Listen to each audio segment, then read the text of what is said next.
기도로서 나갔으면 좋겠는데요.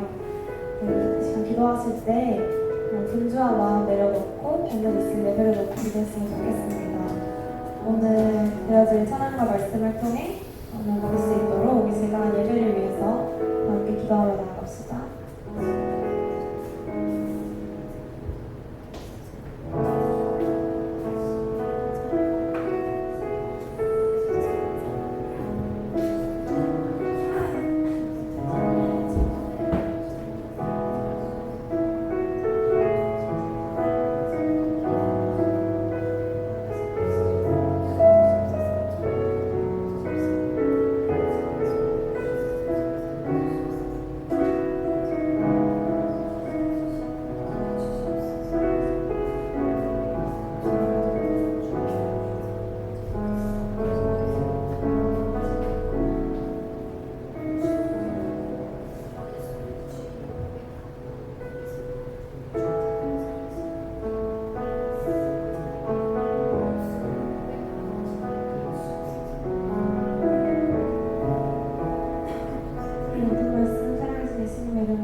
드리시겠습니다. 전능하사 천지를 만드신 하늘 아버지를 감사하며 그 외아들 우리 주 예수 그리스도를 믿사오니 이는 성령으로 잉태하사 동정녀 마리아에게 나시고 본디오 빌라도에게 고난을 받으사 십자가에 못 박혀 죽으시고 장사한 지 사흘 만에 죽은 자 가운데서 다시 살아나시며 하늘에 오르사 전능하신 하늘 우편에 앉아 계시다가 그로써 선자와 저자를 심판하오시리라. 성령을 믿사오며 거룩한 몸이와 성도와 서로 교통하는 것과 죄를 사하여 주시는 것과 몸이 다시 사는 것과 영원히 사는 것을 믿사옵나이다. 이 시간 신령과 진정으로 찬양을 할 텐데 저희 박수 치면서 함께 찬양했으면 좋겠습니다.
내가 주의 장막을 사모합니다. 오직 주의 임재를 갈망합니다. 주의 집에서의 하루가 다른 곳의 첫날보다 좋으니 주 사랑하는 머물러 사랑 노래합니다. 나의 평생에 단 한 가지 소원 주의 아름다우신 것 사랑 노래하는 것 나의 왕 되신 주님의 얼굴 나의 온 사랑하는 머물러 사랑 노래합니다. 나의 평생에 단 한 가지 소원 주의 아름다우신 것 사랑 노래하는 것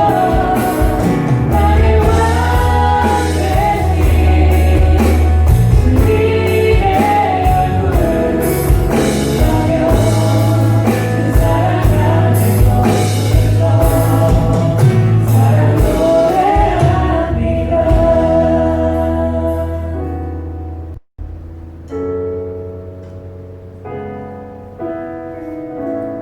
이 시간 기도하며 나아가기 원합니다.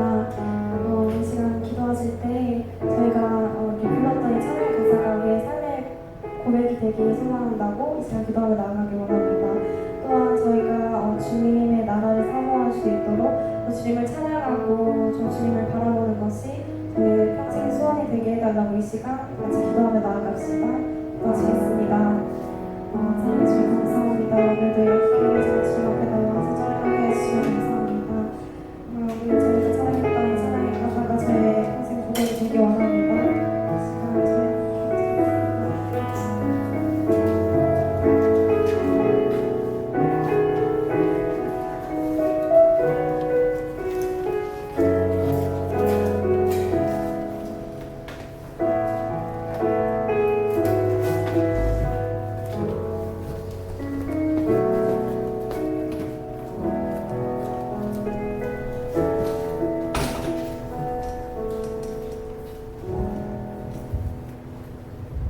네, 소원 우리 원키로 다시 한번 불러보죠.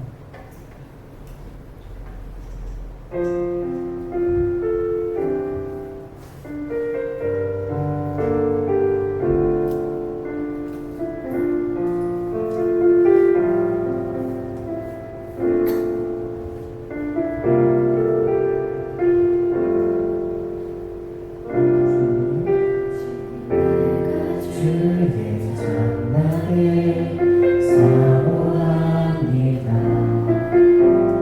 오직 주의 임재를 갈망합니다. 주의 집에서의 하루가 다른 곳의 첫날보다 좋으니 주 사랑 안에 머물며 사랑 노래합니다. 나의 평생에 단 한 가지 소원 주의 아름다우신 보며 사랑 노래하는 것 나의 왕 되신 주님의 얼굴 구하며 주 사랑 안에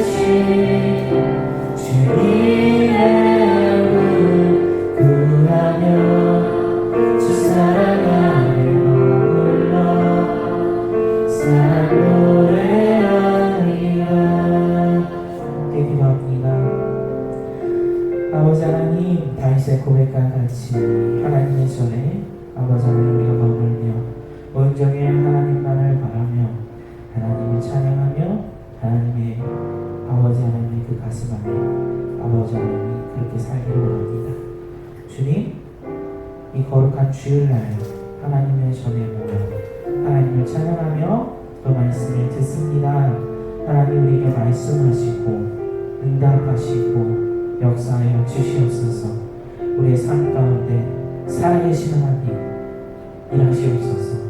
특별히 이 예외에 하나님께서 친히 임재하여 주셔서 성령 하나님 능력으로 임하셔서 우리의 마음을 만지시고 말씀이 깨달아 알아지게 하시고 주님의 마음을 알게 하시며 하나님의 계획과 뜻을 분간하여 이 세상에서 하나님의 영광을 드러내며 승리하는 삶을 사는 우리가 될 수 있도록 주님 우리 베풀어 주시옵소서. 부족한 종은 십자가 뒤에 감추시고 오직 예수 그리스도의 그 십자가 공로와 하나님의 사랑과 정의만이 드러날 수 있도록 주님 은혜를 더하여 주시옵소서. 성령님 함께 해주신 예수님 이름으로 기도드렸습니다. 아멘. 네, 오늘 말씀 마태복음 14장 22절에서부터 33절까지의 말씀이에요. 마태복음 14장 22절에서 33절까지의 말씀입니다.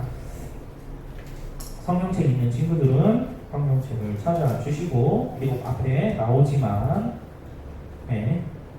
마태복음 14장 22절까지 말씀 다 찾았나요? 같이 함께 읽도록 하겠습니다. 시작. 예수께서 즉시 제자들을 재촉하사 자기가 무리를 보내는 동안에 배를 타고 앞서 건너편으로 가게 하시고 무리를 보내신 후에 기도하러 따로 산에 올라가시니라. 저물매 거기 혼자 계시더니 배가 이미 육지에서 술이나 떠나서 바람이 거스름으로 물결로 말미암아 고난을 당하더라.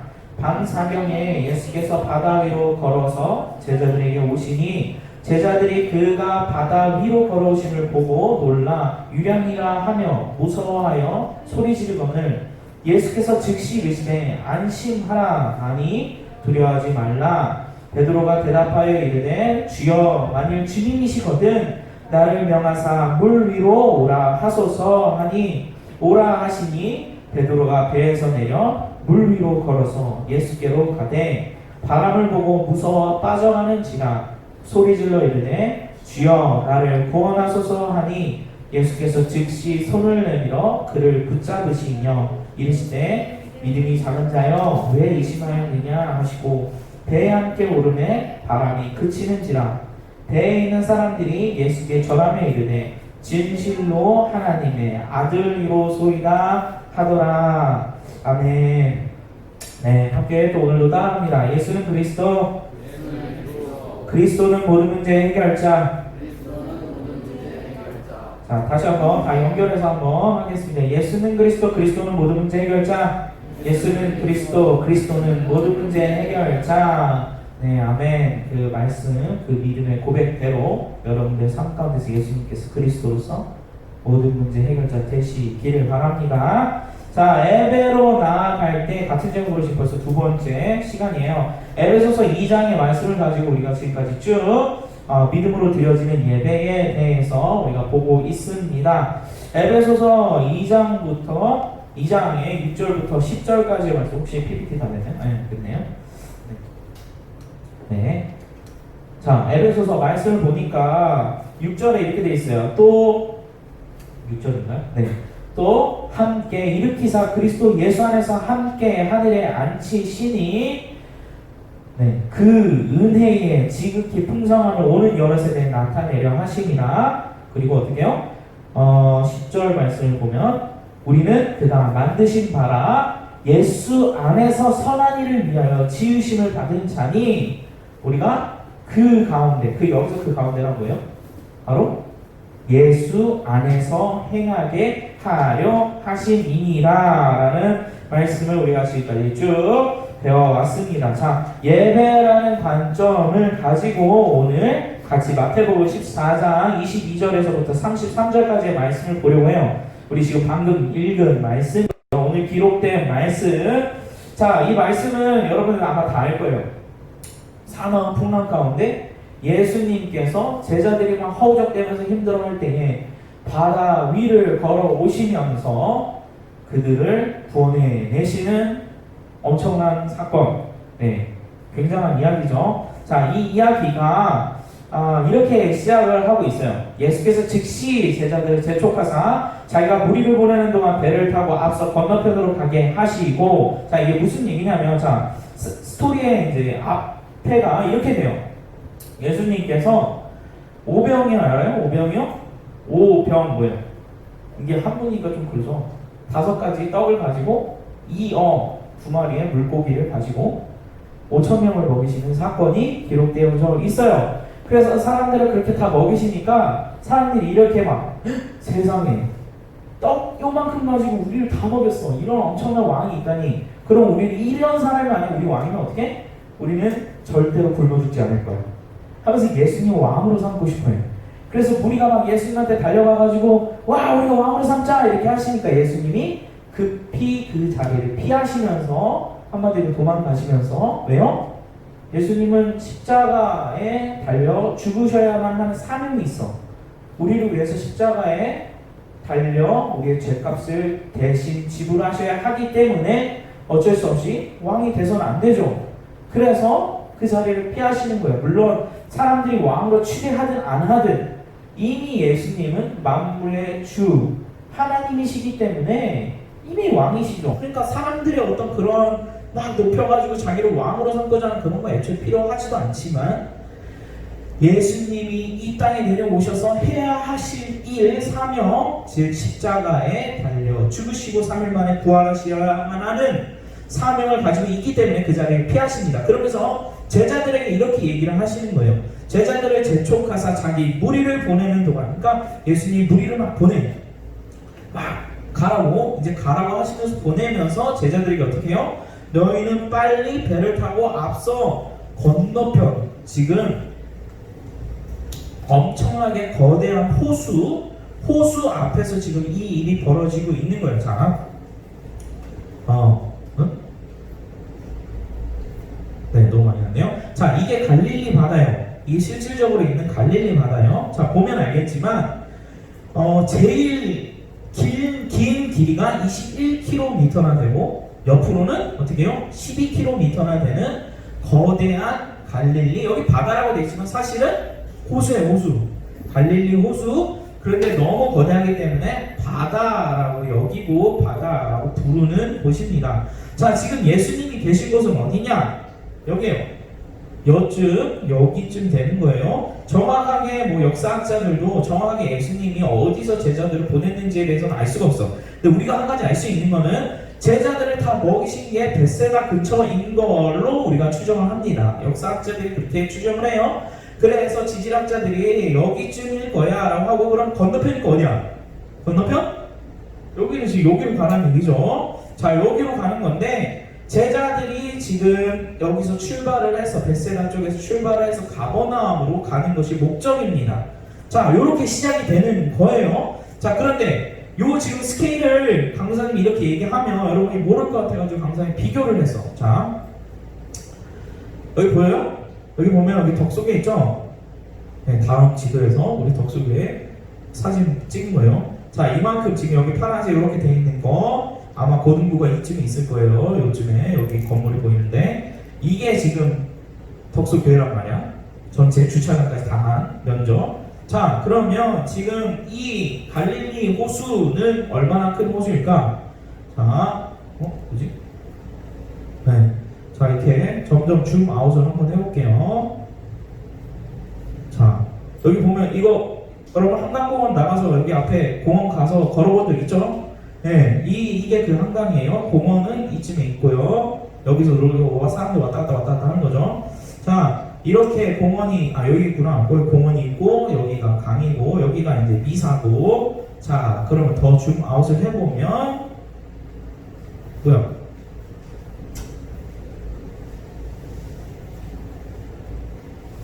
자, 이만큼. 자, 이게 갈릴리 호수의 가로 길이에요. 가로 길이. 자, 그럼 세로 길이까지 합치면 어떻게 될까? 세로 길이까지 하면은 더 줌아웃 해야 돼요. 자, 이만큼. 보여요? 자, 아까 봤던 그 호수가 이만큼이라고. 덕소 교회는 아예 보이지도 않죠? 지금 너무 작아져가지고. 자, 이만큼이 갈릴리 호수야.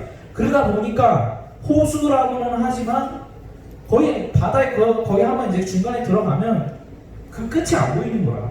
그러니까 사람들이 바다라고 얘기하는 거예요. 자, 이곳에서 오늘 이야기가 시작이 되는 거예요. 자, 이곳에서 무슨 일이 벌어지느냐? 자, 왜 이렇게 자꾸 빨리 넘어가지? 하나 넘어가야 되는데. 자, 이곳에서 지금 이야기가 벌어지는 거죠. 자, 예수님께서 제자들을 빨리 재촉해서 반대편으로 가라고 이야기하십니다. 건너편으로 가라고 얘기하시는데, 마가복음 6장 45절에 보면 건너편 벳세다로 가게 하시고라고 돼 있는데, 우선은 제자들이 아마 이쯤에서 이쪽으로 이동을 했던 것 같아요. 배를 타고 이쪽으로 이동했지만 결국에는 여기서 다시 최종 목적지는 어디? 가버나움으로 가는 일이 벌어지는 거죠.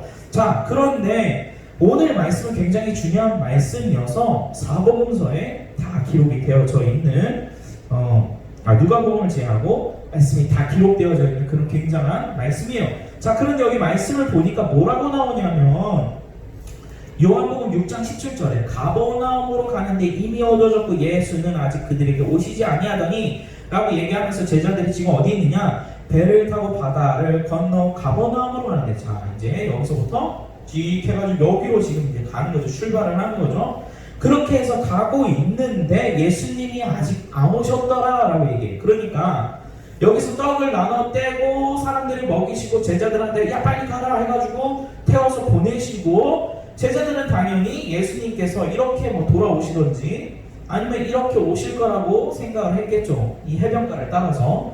그런데 이렇게 해서 여기 와서 보니까 예수님이 없어. 그래서 가버나움으로 가는 거예요. 그런데 예수님은 아직 오시지 않았고 제자들은 바다 한가운데 있게 되어집니다. 자, 이런 상황에 또 말씀을 보니까 마가복음 6장 53절에 보니까 결국에는 배가 어디에 다다르느냐? 가버나움에 도착을 못하고 게네사렛으로 도착을 합니다. 그런데 여기서 알아야 될 거는 지금 여기 보이는 게네사렛 요거는 이제 추정이에요. 추정. 정확하게 위치가 한 이쯤 되는지 이거는 잘 몰라.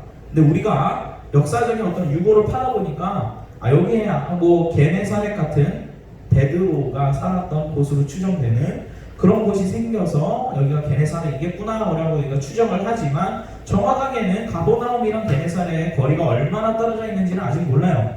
자, 그런 상황에서 배를 타고 가다가 원래는 여기로 가려고 했던 배가 풍랑을 만나게 되고 이쯤에서 놀고 있는 거예요 지금. 그러니까 거의 한가운데죠. 이쯤에서 배가 놀게 됩니다. 자, 이런 상황 가운데 오늘 마태복음 말씀 14장 23절을 보니까 뭐라냐, 우리를 보내신 후에 예수님은 기도하러 따로 산에 올라가시고 날이 저물매라고 돼. 저물매. 자, 날이 저물었다.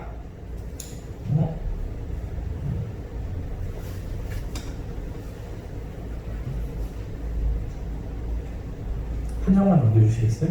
안 먹히네요. 네.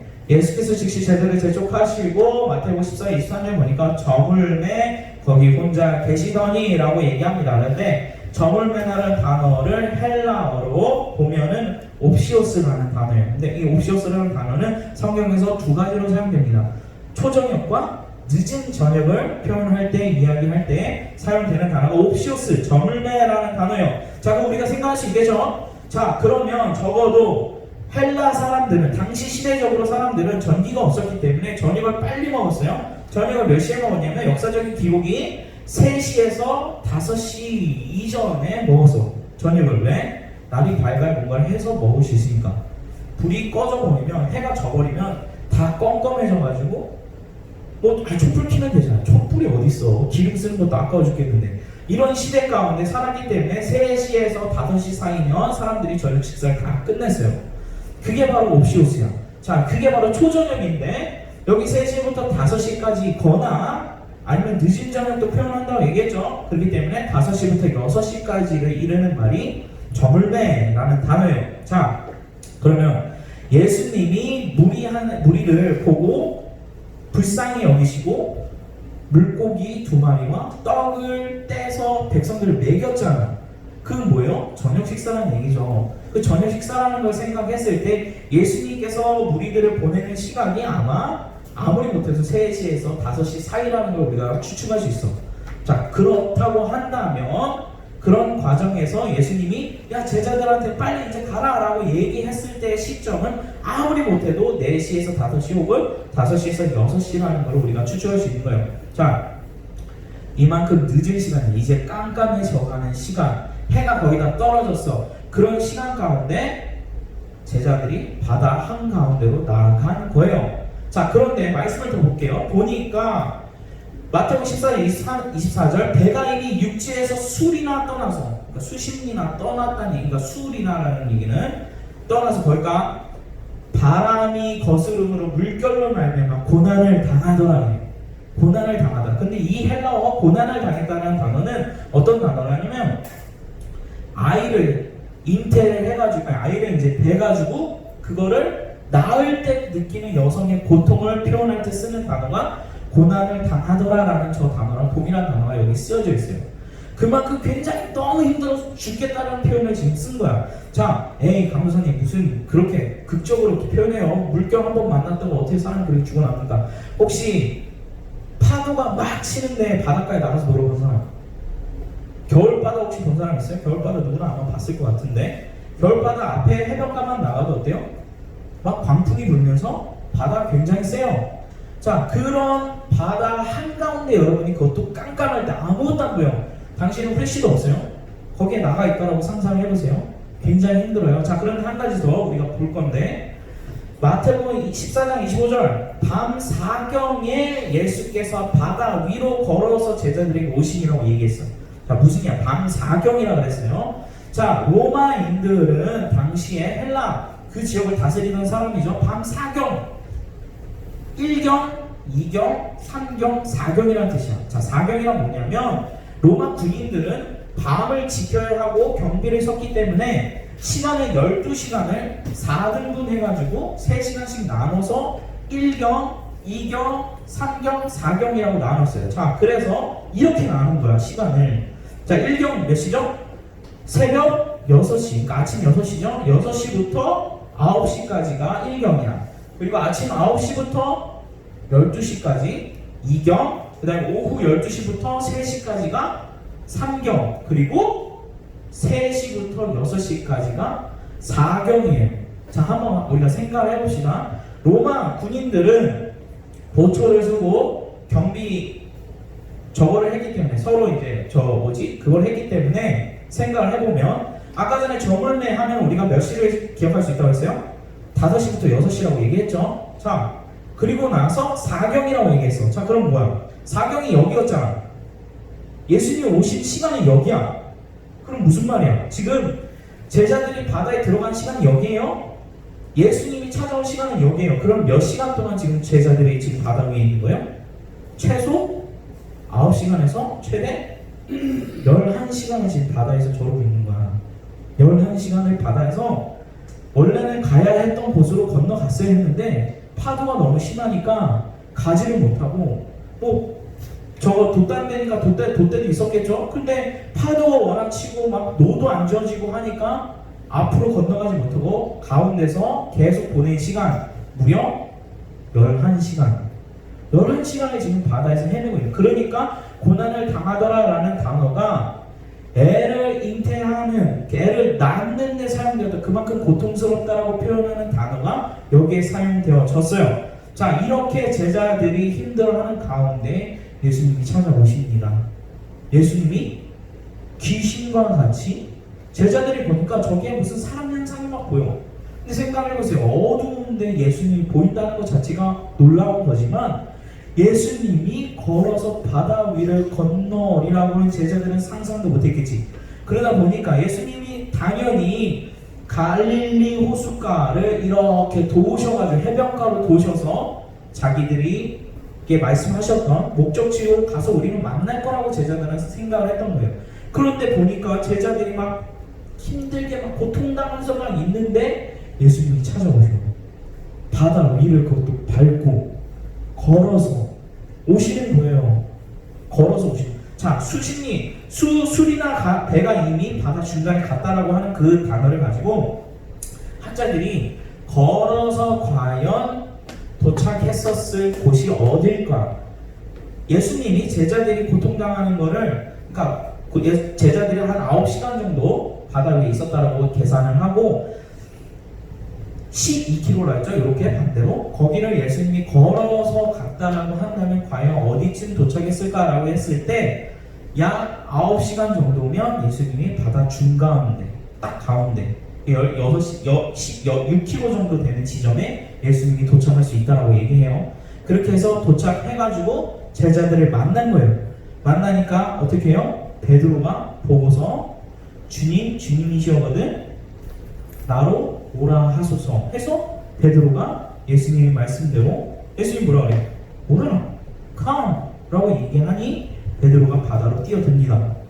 파도가 막 넘치게 되고 자기는 죽어나가는데 바다 위를 걷기 시작해요. 그런데 그것도 잠시, 결국엔 어떻게 해요? 베드로가 빠지기 시작하죠. 빠지기 시작하면서 가라앉죠. 가라앉는데 예수님이 즉시 손을 내밀어서 베드로를 구해 주시고 배에 타셔서 날씨가 다시 원상복귀되고 사람들이 다시 원하던 곳으로 도착했다라고 하는 게 오늘 말씀입니다. 자, 강사님이 지금 대충 얘기를 했는데 굉장히 대충 오늘 설교가 아니라 오늘 말씀 마태복음 14장 22절에서 33절까지의 말씀을 굉장히 빠르게 지금 스킵했는데 그 이유는 뭐냐면 우리가 지금 이 말씀을 통해서 예배라는 관점을 가지고 우리 같이 보려고 하는 거예요. 자, 물 위를 걸으시는 예수님, 물 위를 보내신 후에 저물매, 그것도 깜깜한 어둠 속에서 예수님께서 제자들을 맞이하십니다. 우리는 예수님을 구주로 영접하고 나서 이 세상을 사는 가운데 우리 자신을 바라볼 때 마치 우리가 창세기에 나오는 노아의 방주를 탄 자와 같이 예수님이라는 방주에 우리가 몸을 싣고 이 세상을 여행하는 여행자와 같은 신분으로 우리가 이 세상을 살게 돼 있어요. 구원받은 백성 크리스찬들은 모두 함께 구원의 방주와도 같은 예수님의 배에 함께 탑승해서 여행을 하는 자인 거예요. 이 배의 선장은 사람이 아닙니다. 선장은 하나님, 예수님이시죠. 우리의 구원자 되신 예수님이 친히 선장님이 되어 주셔서 우리 인생 길을 이끌어 가시고 몰아가 주시는 거예요. 자, 이렇게 예수님이라는 구원의 방주를 타고 이 세상에 여행을 할 때에 여행하는 인생이라는 바다가 늘상 평화롭지만은 않죠. 이미 인생을 오래 조금 살아오신 우리 부장 집사님, 인생이 항상 평온하십니까? 평온하셨습니까? 어떠셨어요, 인생이? 항상 원하는 대로 평탄하게 되고 항상 잔잔한 호숫가와 같이 그렇게 인생이 사라지던가요? 여기 20대 우리 선생님들만 해도 돌쇠 인생이 평탄한 호수와도 같죠? 아니에요? 벌써 아니에요? 20대는 좀 평안하게 가야 되는 거 아니에요? 네. 강도사님만 해도 죽을 고비를 벌써 3번이나 넘겼어. 3번이나. 죽을 고비를 3번이나 넘겼어. 강사님 나이가 지금 35인데 3번이나 넘겼어. 3번이나 죽을 뻔한 고비를. 이렇듯이 여러분들의 앞날에도 항상 평탄하지 않을 게 그게 사실이야. 그게 기정사실이라고. 인생이란 건 그런 거예요. 그런데 그런 인생 가운데 우리가 두려워하지 않고 우리가 이 세상 사람들과 하나님을 모르는 사람들과 구별되어 살아가는 가장 큰 차이점, 우리가 누구와 함께 하느냐, 그게 가장 큰 차이점 아니에요? 하나님께서 우리와 함께 하시기 때문에 아무리 파도가 울렁이고 인생길이 험악해도 그 길이 즐거울 수 있고 그곳 가운데서 기쁨과 감사와 찬양이 넘쳐날 수 있는 것, 그게 바로 우리의 신앙의 여정이에요. 우리의 삶의 여정이라고요. 자, 그리고 그렇게 해서 나아갈 때에 우리가 혹은 무지하거나 하나님에 대해서 잘 모르게 되면 그러면 우리 스스로 이렇게 느끼는 거죠. 어려움이 닥쳐, 외로워, 힘들어, 고난이 와. 그럼 나 스스로 나는 혼자인 것 같아. 이놈의 세상 못 살 것 같아. 짜증나, 힘들어. 근데 가만히 잘 생각해 보면 하나님의 말씀, 우리와 함께 하신다고 분명히 약속하셨거든.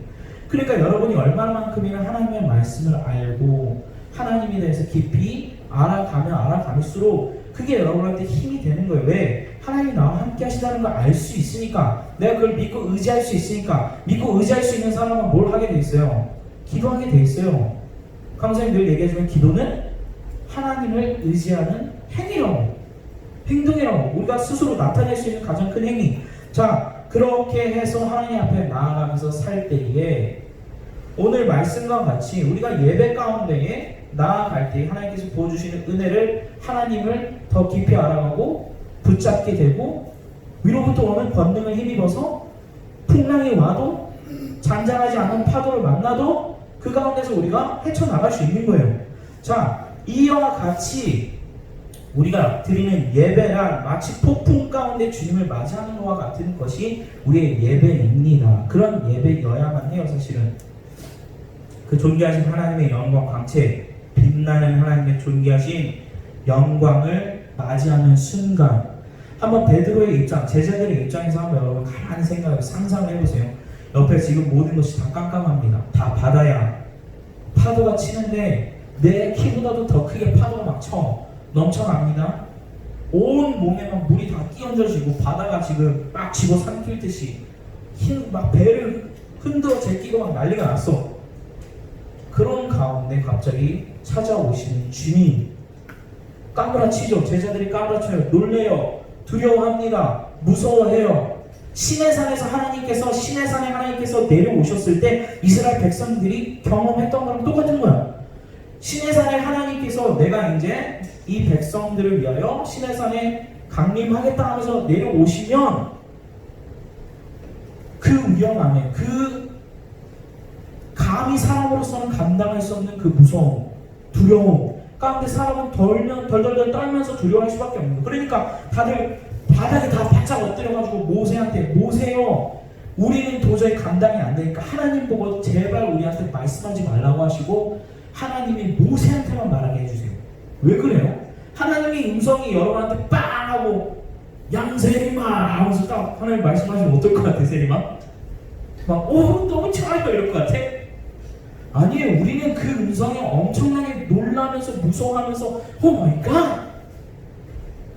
어디 들어가 숨고 싶을 거야. 왜냐면 하나님의 음성이라는 게 그만큼 엄청나게 위대하시기 때문에 그 어마어마한 하나님의 임재 가운데 어떻게 우리가 죄인 같은 우리가 견딥니까? 그 앞에 견딜 수가 없는 거예요. 그러니까 이스라엘 백성들이 시내산에서 하나님이 임재하셨을 때 다들 무서워 떨면서 바닥에 엎드려가지고 모세한테 모세, 우린 도저히 이걸 감당할 수 없어요. 제발 하나님 보고 멈추시라고 해주세요. 그런 것 같이 예수님이 지금 바다 위를 거니시면서 걸어오시는데 제자들의 입장은 진짜 기절초풍하겠는 거야. 뭐야 저게? 귀신이다. 무서워 떨면서. 근데 우리가 예배 가운데 하나님을 맞이한다는 것은 시내산의 백성들과 같이 바다 한가운데 몰아치는 폭풍 가운데 걸어오시는 예수님을 맞이하는 베드로와 같이 사실 그런 어마어마한 광경 가운데 지금 그런 현장 가운데 우리가 예배를 드리는 거예요. 이 가운데 하나님께서 임재하셔가지고 두렵고 떨리는 마음으로, 두렵고 떨리는 마음. 그런데 한 가지 차이가 있죠. 구약시대 그리고 베드로가 느꼈던 신약에 지금 이 사람들이 느끼는 공포라는 것은 말 그대로 어마어마한 그냥 공포야. 그런데 예수님으로 인해서 우리가 하나님의 자녀가 됐어요. 그리고 우리가 느끼는 공포는 우리의 목숨이 위태로워서 죽을 것만 같은 공포가 아니라 하나님의 거룩성 때문에 느껴지는 그 거룩함의 공포를 우리가 사실 거기서 오는 그 공포로 인해서 두렵고 떠는 거예요. 경외하는 거예요. 경외하다, 두려워하면서 동시에 어떻게? 사랑하는 거, 존경하는 거, 우러러보는 거, 경배하는 거, 경외함. 성경이 이야기하는 거는 우리로 하여금 하나님의 자녀가 돼서 그 경외함 속에서 두렵고 떨림 가운데서 하나님을 맞이하면서 그런 엄청난 임재 가운데서 우리가 드리는 예배, 그 현장의 예배, 그곳이 여러분이 지금 현재 와 있는 곳이라는 거예요. 그런 예배, 이런 예배는요 오직 믿음으로 하나님이 주시는 성령의 감동으로 드려질 때 그렇게 드려질 수 있는 거예요. 그런 예배가 주어지는 거예요. 우리 육신의 어떤 느낌, 센스, 뭐 시각적인 거, 귀로 들리는 거 이런 것만을 의지한다고 한다면 도저히 하나님을 느낄 수 없지. 물론 하나님께서 역사하시면 우리 느낄 수 있어요. 실질적으로 만지기도 하고 느껴질 거예요. 보일 거예요. 왜냐하면 마가다락방에 하나님께서 그렇게 성령으로 임하셨으니까. 그런데 하나님께서 우리로 하는 건 어떤 예배를 드리려 하냐? 신령과 진정으로. 아까 우리 찬양으로 불렀잖아. 신령과 진정으로. 영으로. 하나님의 성령으로. 그 말씀으로. 예수님으로. 그 이름 안에, 그 공로 안에 성령의 도움 가운데 드려지는 예배. 그러한 예배를 드릴 때에 여러분이 이 폭풍 가운데 파도를 밟고 건너오시는 예수님과 같은 그 하나님의 임재 가운데 여러분이 두렵고 떨리면서도 기쁘면서도 좋으면서도 막 어찌 감당할 수 없는 기쁨으로 차서 여러분이 그런 예배를 경험하게 될 겁니다. 그런 예배를 사모하세요. 그런 예배를 기대하세요. 그리고 기도하세요. 하나님, 내가 정말로 베드로와 같이 그 제자들과 같이 그때 당시에 그 어마어마한 하나님의 임재를 만났던 그 현장에 있는 것과 같이 하나님 그런 살아있는 예배를 드리게 해주세요. 다만 다른 건 하나님, 우리는 절대로 우리 목숨의 위태로 하나님 앞에 섰을 때에 그 하나님의 영광이 날 죽일 거라는 그런 목숨의 위태로움 가운데 두려움을 느끼는 게 아니라 하나님의 영광, 그 거룩함이 너무나 거룩하기 때문에 너무나 홀리하기 때문에 거기서 오는 피조물로서 당연히 느껴야 하는 경외감을 가지고 두렵고 떨리는 마음으로 하나님을 예배드리는 거예요. 하나님, 나의 예배를 받아주시옵소서. 받아주세요.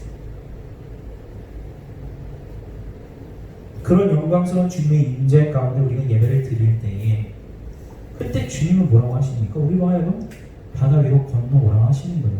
베드로가 먼저 귀신이다! 주님이 이렇게 얘기하시는 거 아니야. 내니 두려워하지 말라. 여기 나라고, 나니 두려워하지 말라라고 얘기하는데 나니라고 이야기하는 단어가 에고에임이에요. 에고에임이. 헬러 에고에임이. 영어로 바꾸면 I am who I am. 에고에임이 I am who I am. 이 단어가 어디 쓰인 줄 알아요? 다시 출애굽기. 모세가 처음에 하나님의 음성을 듣고 부르심을 받아서 불타는 덤불 가지 그 앞에 나무 앞에 딱 섰을 때 두려워 떠는데 하나님께서 뭐라고 하냐면 당신 누구라고 합니까? 라고 모세가 딱 물었을 때 하나님이 이렇게 얘기해. I am who I am. 나는 스스로 존재하는 자이다. 나는 나야. 그게 바로 하나님이 말씀하셨던 하나님 스스로의 존칭이에요. I am who I am. 에고 에이미. 근데 예수님이 뭐라 그래? I am who I am. 한마디로 난이라고 지금 번역됐지만 다른 말로 하면 내가 바로 하나님이다 라는 말씀인 거예요. 그런 엄청난 임재 가운데 하나님으로서 예수님이 바다를 밟고 건너오시면서 그러면서 뭐라 그래요? 두려워하지 말라. 이게 바로 강도사님이 아까 얘기하는 우리는 두려움 가운데 우리의 목숨이 과거에는 구약에는 백성들이 이스라엘 백성들이 신에 서서 두려워 떨어. 왜? 하나님의 거룩함을 보면 죽으니까. 죄인이면 그냥 그 자리에서 즉사하니까. 하나님의 영광을 감히 쳐다볼 수도 없을 만큼 그만큼 강력한 거예요. 하나님의 영광 마치 태양과 같아서 멀리서 보면 우리에게 모든 걸 영향을 주지만 가까이서 보면 어떻게 다 죽어버릴 것 같아요.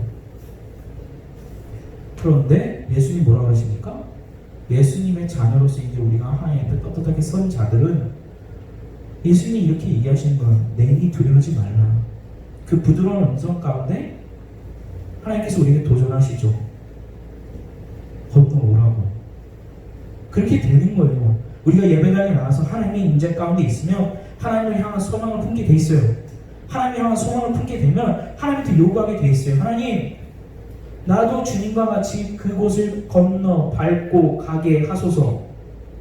하나님, 내 앞에 펼쳐져 있는 파도가 너무나도 강력하고 무섭고 어렵고 내 앞날의 미래가 마치 큰 파도와 같아서 내가 점령하지 못합니다. 하나님, 나로 하여금 주님과 같이 그곳을 걸어가게 하소서. 기도하게 되는 거예요. 예배당에 오면 그렇게 해서 기도하는 거예요.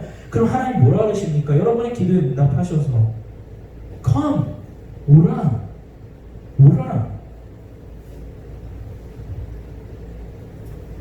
우리로 하여금 주님을 통하여 하나님의 손을 품고 도전하면서 걸어가게 하시는 곳, 그것이 바로 그 현장이 바로 우리 예배가 되어야 할 줄 믿습니다. 때때로 우리 삶의 현장에서 거대한 파도, 힘으로 느껴지는 거, 너무 현실적으로 다가오는 것들, 눈에 당장 지금 보이는 거, 당장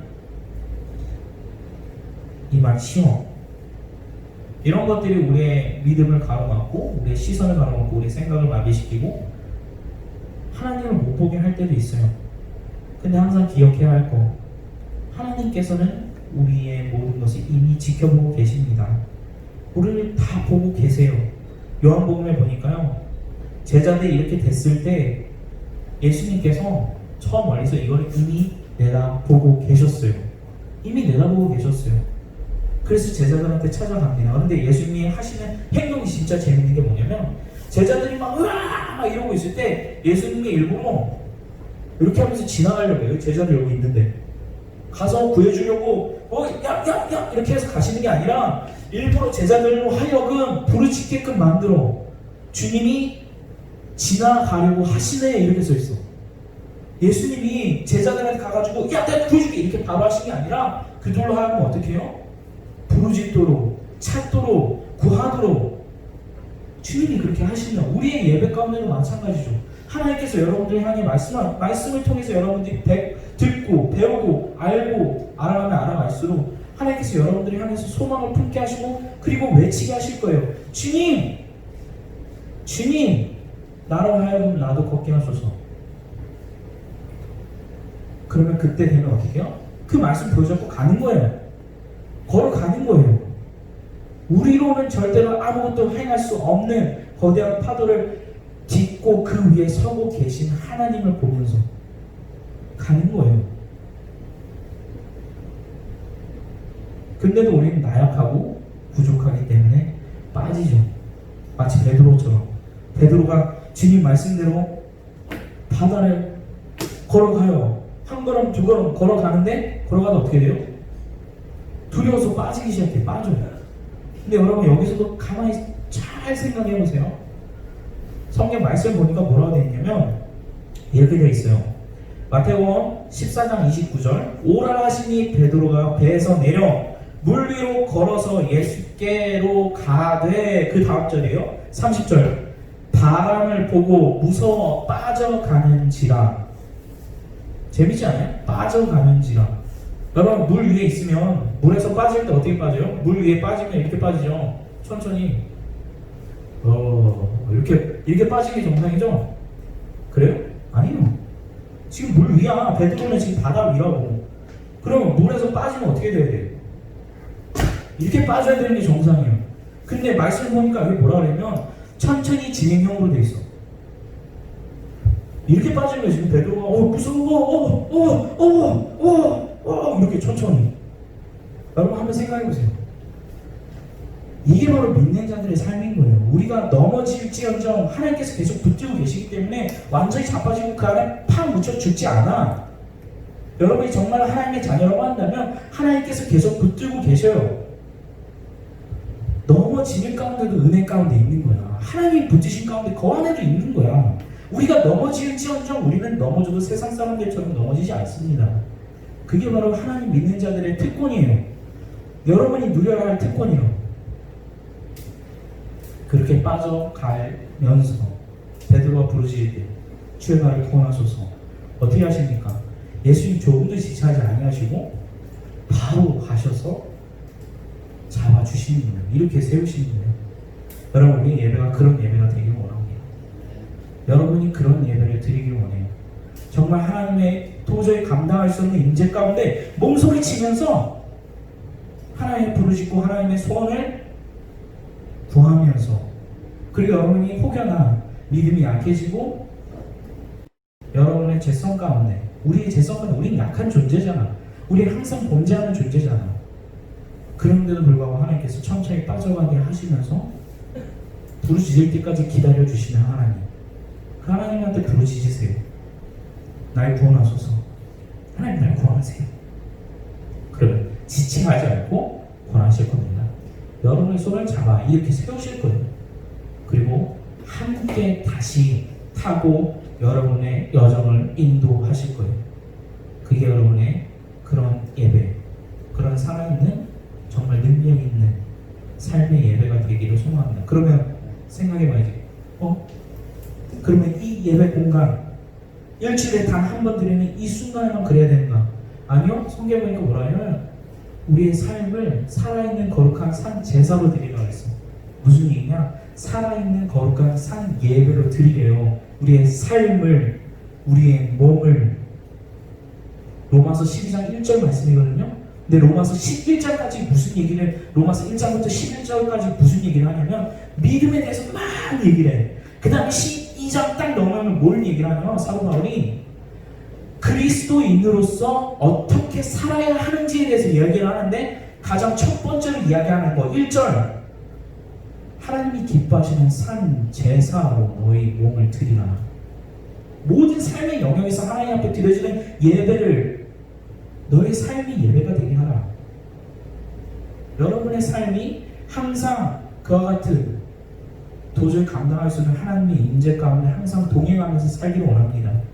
임마누엘로 오셨다고 했어요. 예수님이 임마누엘, 그 백성과 함께, 우리와 함께 하시기 위해서 여러분의 삶이 그렇게 놀라운 삶의 예배를 하나님께 드려질 때에 하나님께서 여러분이 도저히 세상에서 줄 수 없고 경험할 수 없는 것들을 경험하면서 살게 하시는 줄 믿으시기 바래요. 붙잡으세요. 그리고 그 예배 가운데 날마다 주님과 함께 바다 위를 건너가세요. 걸어가세요. 그리고 때때로 넘어질 때도 걱정하지 마세요. 주님 붙잡고 계십니다. 그러니까 부르짖고 주님 나를 구원하소서 바로 이렇게 세우실 거예요. 그러니까 하나님을 붙잡고 예배 자리로 그런 예배를 삼하며 나아가는 고등부 되기를 소망합니다. 함께 기도하겠습니다. 살아계신 하나님 아버지 감사합니다. 이 거룩한 주일날 아버지 하나님, 우리가 하나님의 존전에 주님의 임재 가운데 예배하고 찬양하며 또 말씀을 듣게 하시면 감사드립니다.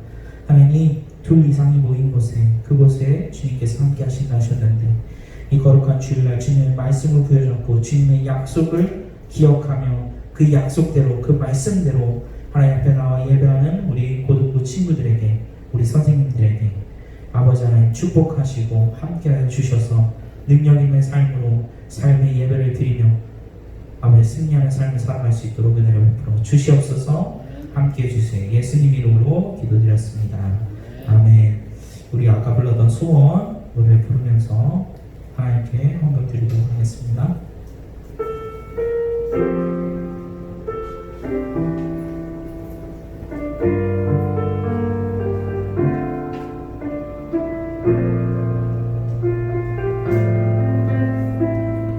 여러분이 정말 하나님의 예배를 사모하기 원합니다.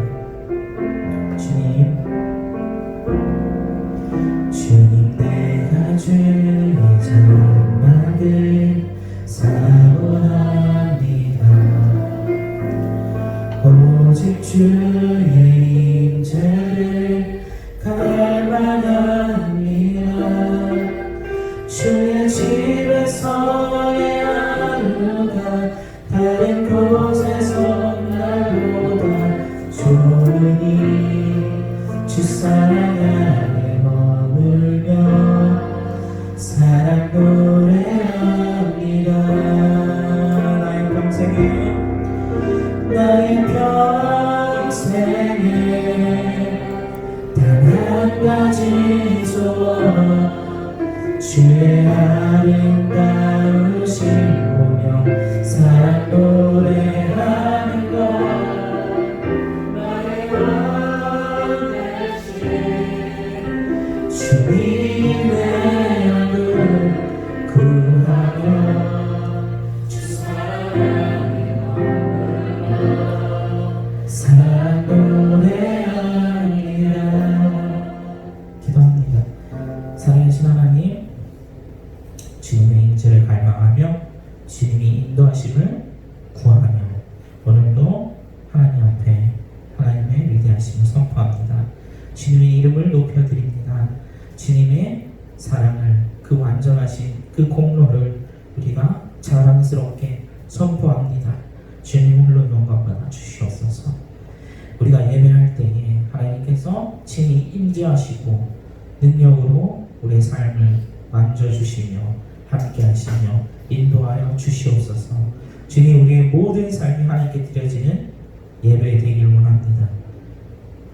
우리로 하여금 아버지 하나님 무엇을 하든지 하나님의 영광을 위하여 하라고 주께서 명하셨사오니 아버지 하나님 그런 예배의 자리로, 그런 삶으로 하나님께 나아갈 수 있도록, 그래야 해서 날마다 주님께서 바다 위를 걸으시며 진행하시며 우리로서는 도저히 감당할 수 없는 것들 위에 서게 하시는 그런 놀라운 은혜를 경험하게 하여 주시옵소서. 함께하여 주세요. 예수님 이름으로 기도드렸습니다. 아멘. 우리 주기도문으로 예배를 마칩니다. 하늘에 계신 우리 아버지여, 이름이 거룩히 여김을 받으시오며 나라가 임하옵시며 뜻이 하늘에서 이루어진 것 같이 땅에서도 이루어지이다.